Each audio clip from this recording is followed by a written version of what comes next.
I thought about giving up on writing. The noise of division and negativity felt overwhelming. And I questioned whether my voice could actually make a difference. Could I share my concerns in a way that inspires connection rather than conflict? Then something unexpected happened. Friends and you and colleagues told me they missed my weekly newsletters. Their words stayed with me, reminding me of something vital. Silence doesn't foster understanding. It deepens the divide. True progress doesn't come from avoiding complexity. It comes from leaning into it with purpose and thoughtful action. That realization has brought me back to writing with a renewed focus to bridge divides between people, ideas, and perspectives. My goal is simple: to transform frustration into action and elevate that action into meaningful progress. We are navigating a deeply complex world where the strains on our health, institutions, and social fabric feel overwhelming. It is no surprise that so many people have lost faith in the direction of their countries. The challenges we face are monumental. Just to mention a few, here in the US, healthcare costs have reached unsustainable levels. Chronic diseases, many of which are preventable, are driving up expenses, putting pressure on individuals, businesses, and government budgets alike. The economic burden of debt is surpassing critical expenditures.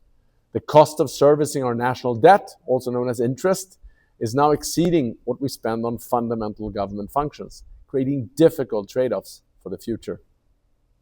The majority of Americans feel disconnected from the institutions meant to serve them. Trust in government and public institutions has declined to historic lows, fueling division and uncertainty about the future.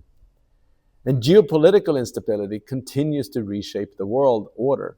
Conflicts around the globe are escalating, carrying both human and economic costs that disrupt stability and progress. Yet what troubles me the most is not the challenges themselves, but our growing inability to engage with them humanly and constructively. Civil discourse is fading at the very moment we need it the most, leaving us trapped in echo chambers that amplify polarization. Foreign adversaries have exploited this division, using our freedoms and technologies to redirect our attention inward, away from the real issues. It's a clever distraction, and it's working. We argue about superficial issues while ignoring the deeper interconnected structures beneath them, like studying a tree's branches but not its roots. Health, institutions, and social cohesion are linked, yet we continue to address them in isolation. To navigate this complexity, we must embrace broader perspectives and dig deeper to uncover fundamental truths. This lesson became personal for me while watching my sister's battle with terminal illness. Her journey taught me the value of perspective. When I feel overwhelmed, I think of her courage and the clarity it gave me to focus on what truly matters.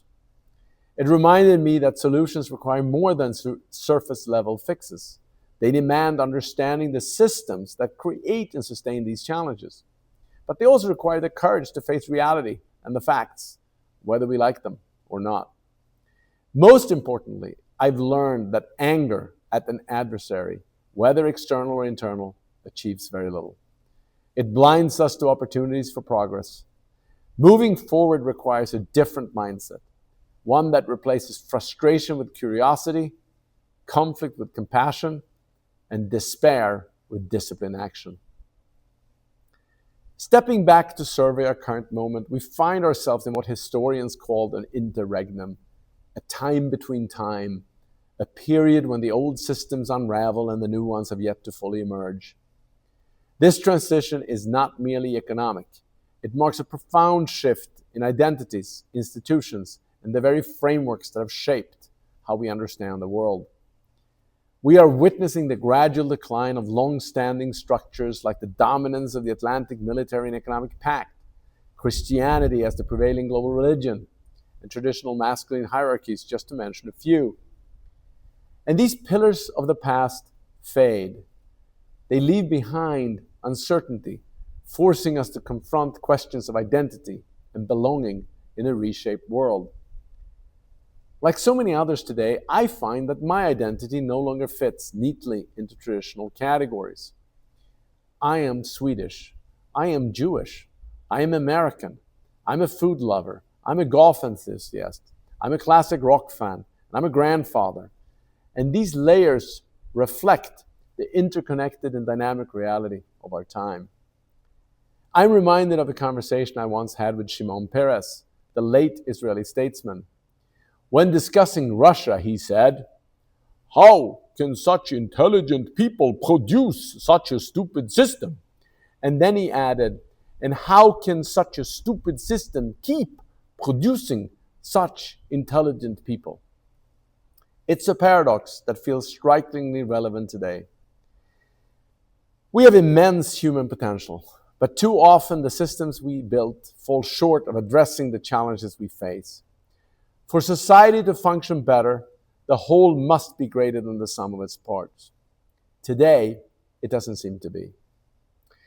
To navigate this transition, we need more than solutions. We need a new vision, one that doesn't just fill the void left by declining systems, but one that reimagines what we want the future to look like. It requires a shared sense of belonging, a willingness to rethink our assumptions, and a commitment to designing systems that empower individuals and communities alike. Progress will come not from clinging to old orders, but from embracing the opportunity to create something better together. And narratives shape how we see ourselves, our world, and what's possible. It is time to tell a new story, one that reflects the profound shift we're living through. You see, for millennia, success was defined by the hunter-gatherer model. Power, wealth, and progress tied to physical resources. Nations rose and fell based on their ability to control land, food, and other tangible assets, things that could be hunted, gathered, or possessed. But that story no longer reflects our reality. We are witnessing the end of the hunting era in human history. The rules of the game have changed drastically. Decades ago, the most valuable companies were defined by their physical assets, their factories, their machinery, and real estate. Today, the engine of value has shifted to intangibles, intellectual property, digital innovation, and the power of ideas. The companies leading the world now derive their strengths not from what they own, but from what they create. This shift isn't just economic, it's redefining what success means. The old narrative of wealth as something you could hold in your hands has been replaced by the power of human ingenuity, creativity, and connection. I saw the power of this shift firsthand during my early days leading McDonald's in Sweden. In the early 1990s, I had the privilege of collaborating with Dr. Carl-Henrik Robert, a cancer scientist and environmental advocate. Together, we crafted a 10-year environmental strategy, surprisingly to some, that transformed how McDonald's Sweden approached sustainability. From waste reduction to sustainable sourcing to community engagement, we reimagined what the responsibility of our leadership could look like. What began as an environmental initiative became something much greater.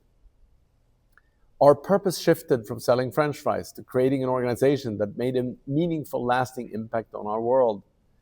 The value we created wasn't in the assets we owned, but in the trust we built, the relationships we nurtured, and the innovation we inspired. It showed me that purpose is not a luxury, it's a necessity, and perhaps the most important ingredient for creating long-term value. This is the world we're stepping into, a world where systems built for the era of physical resources must adapt to one driven by intangibles. Our economic models, political structures, and social institutions were designed for a time when physical control equaled power. But today, success depends on creativity over control, collaboration over competition, and connection over territory. And this is not a zero-sum game, which is good.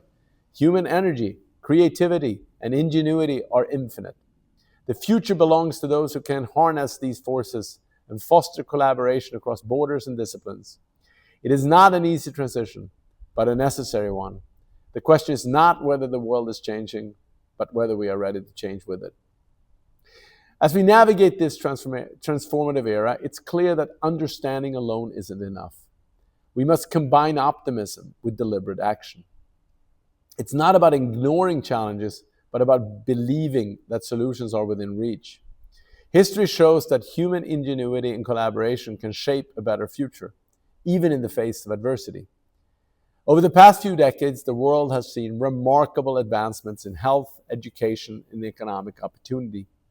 More people have access to knowledge, medical care, and pathways to a better life than at any point in history. Life expectancy has risen, literacy has expanded, and extreme poverty has declined at an unprecedented rate. These gains are a testament to what collective human effort can achieve. Despite the challenges we face, this is one of the most remarkable periods in human history to be alive, even if it doesn't always feel that way. The old African proverb, "When you pray, move your feet," captures the essence of this moment. Optimism provides the fuel, but action turns that hope into reality. Theodore Roosevelt reminds us that credit belongs not to the critic, but those in the arena who dare greatly, even at the risk of failure. This philosophy underpins my decision to return to writing, to make sense of a complex world, and encourage myself and individuals to action rather than waiting for institutions to solve our problems. Jonathan Sacks, the late Jonathan Sacks, in his reflections on a politics of hope, captures this sentiment so beautifully. And he says, quote, "Our hopes are invested in governments from which we demand more, and in our more somber moments anticipate less. At the core of our culture is an echoing discrepancy between what we believe and what we know. We believe that we are faced with unprecedented choices. We know that too much of what happens to us is beyond our control, the result of economic choices or political decisions taken far away by people we will never meet nor be able to identify. Beyond the narrowing circle of the self lies a world in which we are not the makers, but the made. This is the genesis of despair." End of quote. The antidote to this despair lies in focusing on what's within our power, our thoughts, emotions, decisions, and actions. Each day we have the opportunity to wake up, take a deep breath, express gratitude, and approach the task ahead with resolve while letting go of distractions. I will not pretend this is easy. Our culture, politically and ideologically, has often failed to nurture these insights. Yet the most successful individuals I know embody this approach. They don't wait, they act. And Viktor Frankl, whose words have inspired generations, observed, quote, "For success like happiness cannot be pursued, it must ensue. And it only does so as the unintended side effect of one's personal dedication to a cause greater than oneself, or as the byproduct of one's surrender to a person other than oneself." End of quote. I deeply care about the world and recognize the confusion, anxiety, and worry that so many feel. This often manifests as anger, fueling division and conflict. My goal is to contribute in two specific ways. First, by making complex issues easier to understand, thereby elevating this understanding, and with that in hand, empowering people to recognize their agency in shaping their own futures. As Margaret Mead wisely noted, never doubt that a small group of thoughtful, committed citizens can change the world. Indeed, it's the only thing that ever has. This is not about waiting for others. It's about realizing that the power to create change lies within us. Throughout my leadership journey, I've come to realize that the most important conversations aren't the ones we have with others. They are the ones we have with ourselves. The mirror, in many ways, is the best place to look for opportunity. Yet, while organizations invest enormous energy in financial capital, they often overlook the development of human capital, including the quiet work of our own personal growth. Most of us recognize the need for change, but we resist it. Our ability to learn and adapt is strongest in our early years, but as we grow older, change often feels more difficult. While lifelong learning is possible, it requires greater intention and effort over time. But that doesn't mean it's impossible. Meaningful change often starts with asking ourselves the right questions. The challenge, however, isn't just in asking. It is in sitting with both the questions and the answers. It is about slowing down, truly engaging with the process, and approaching these questions with honesty and intention. Over the years, through countless conversations, both with others and myself, I've distilled this process into 5 essential questions. They are deceptively simple, but demand absolute clarity and commitment. First, what do I want? What is my soul crying out to do? It's essential to have a vision for what we want our lives to mean. I often think of the exercise of imagining your own funeral. Who do you want to be there? What do you want them to say about you? This practice can be clarifying and sometimes profoundly moving. I think of it as living life in reverse. 2, what is working well? Celebrating what's good in our lives is just as important as addressing what isn't. Don't fix what isn't broken. Instead, double down on the things you truly enjoy and excel at. Clarity about what's working can be a powerful motivator. 3, what is not working well? This is where we need to confront the gaps. What are the energy thieves in your life? What drains you, frustrates you, or holds you back? Write them down, see them clearly, and make a plan to address them. This isn't about blame, it's about awareness. And 4, what am I committed to doing differently?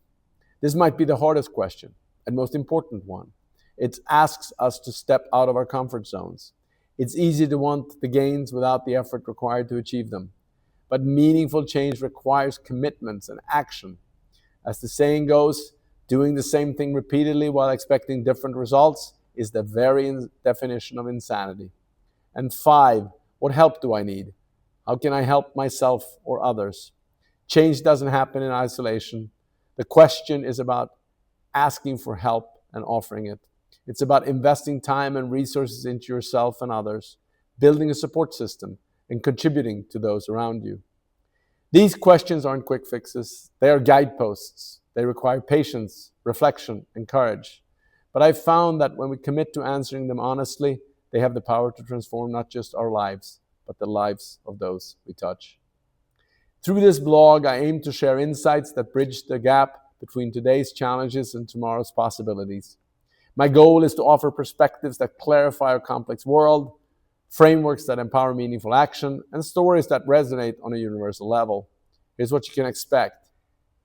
Deep explorations of the underlying forces shaping our world, practical tools for navigating change, both personally and professionally, personal stories that reveal shared truths and invite reflection, actionable insights to inspire impact in your own life and beyond. This commitment stems from a core belief.